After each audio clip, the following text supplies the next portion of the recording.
My name is Carter Shamel. I'm a student physical therapist assistant. Today we will be going over lateral epicondylagia.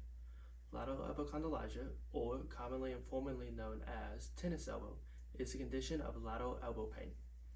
It is caused by overuse and repetitive load to the elbow extensor muscles. So today we'll be going over elbow range of motion, a special test for lateral epicondylagia, and manual muscle test. So to start off, we will be doing range of motion.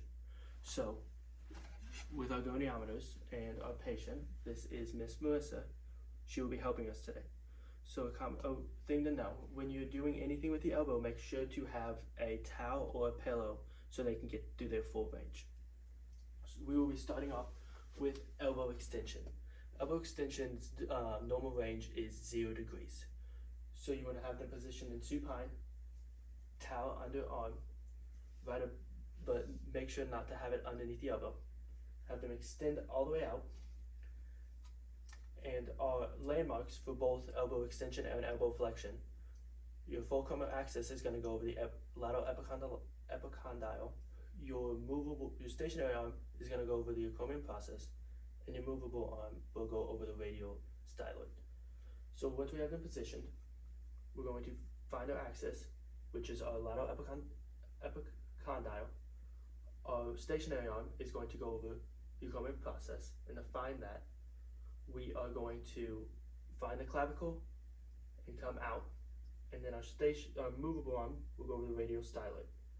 And Marissa is lacking 5 degrees of extension. So moving on to elbow flexion.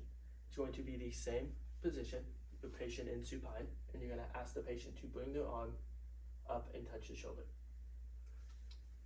So we are going to have the same marks, landmarks, your fulcrum over the lateral epicondyle, your stationary arm at the acromion process, your movable arm at the radial styloid.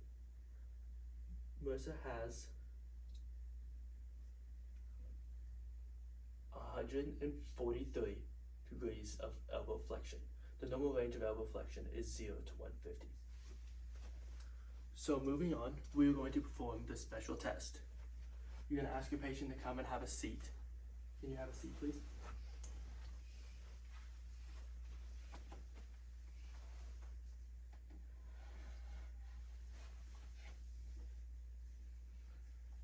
Asking your patient to position their forearm on the table in pronation. And you put your hand on the table and in pronation, please. You're going to palpate the wrist extensor muscles, and you're going to have them pronation and slight radial deviation. Ask them to make a fist and then come into extension. Can you come into extension, please? And then I'm going to apply slight force to the back of the dorsal aspect of the hand.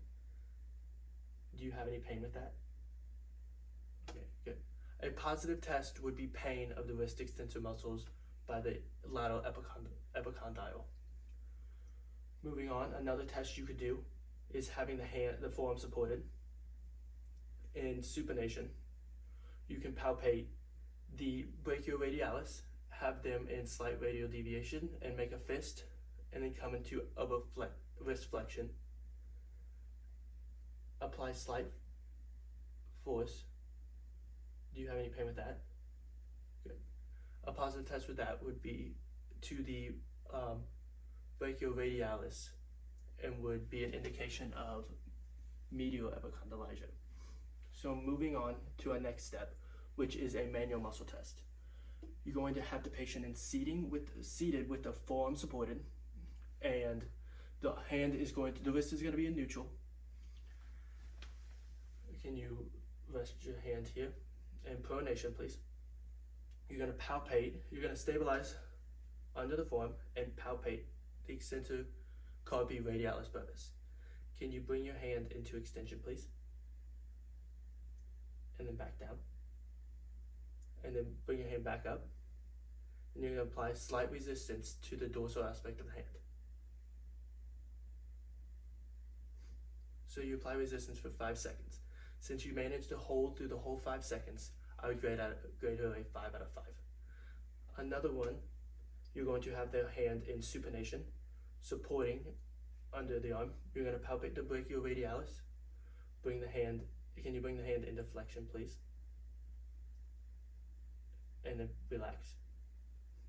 And then back up into flexion, please. And you're going to apply resistance. Okay, and relax. She also held 5 out of 5 for 5 seconds.